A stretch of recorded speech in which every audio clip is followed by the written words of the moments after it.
ನಾವು ಚಿಕ್ಕವರಿದ್ದಾಗ ಅಪ್ಪ ಅಮ್ಮ ನಮ್ಗೊಂದು ಮಾತು ಹೇಳ್ತಾ ಇದ್ರು, ಮಗನೇ ನೀನು ದೊಡ್ಡವನಾದ್ಮೇಲೆ ಒಳ್ಳೆ ಕೆಲಸಗಳನ್ನ ಮಾಡಿ ಸಮಾಜದಲ್ಲಿ ಒಳ್ಳೆ ಹೆಸರು ತಗೊಬೇಕು ಅಂತ.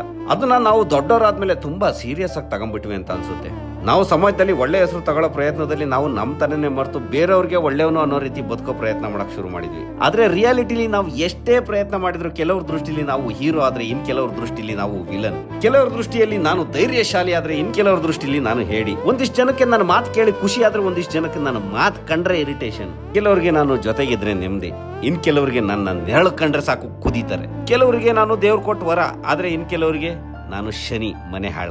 ನೀವು ಒಳ್ಳೆಯವನು ಅನ್ಸ್ಕೊಳ್ಳೋಕೆ ನೀವು ಏನೇ ಪ್ರಯತ್ನ ಮಾಡಿ ಸಮಾಜ ನಿಮ್ಮನ್ನ ಅದರದೇ ಆದಂತ ದೃಷ್ಟಿಲಿ ನೋಡುತ್ತೆ. ಅದು ಯಾವತ್ತೂ ನೀವು ಅಂದ್ಕೊಂಡಾಗೆ ನಿಮ್ಮನ್ನ ಸ್ವೀಕರಿಸಲ್ಲ. ಇದನ್ನೆಲ್ಲ ಅನುಭವಿಸಿದಾಗ ಕೊನೆಗೆ ಒಂದು ದಿನ ಗೊತ್ತಾಗುತ್ತೆ, ದೇವ್ರು ಕೊಟ್ಟಿರೋ ಒಂದೇ ಒಂದು ಈ ಅಮೂಲ್ಯ ಜೀವನನ ಇನ್ನೊಬ್ರ ಹತ್ರ ಒಳ್ಳೆಯವನು ಅನ್ಸ್ಕೊಳ್ಳೋಕೆ ಬದುಕೋದ್ರ ಬದಲು ನಮಗೆ ನಾವು ಒಳ್ಳೆಯವನು ಅನ್ನೋ ರೀತಿ ಬದುಕೋದು ಉತ್ತಮ.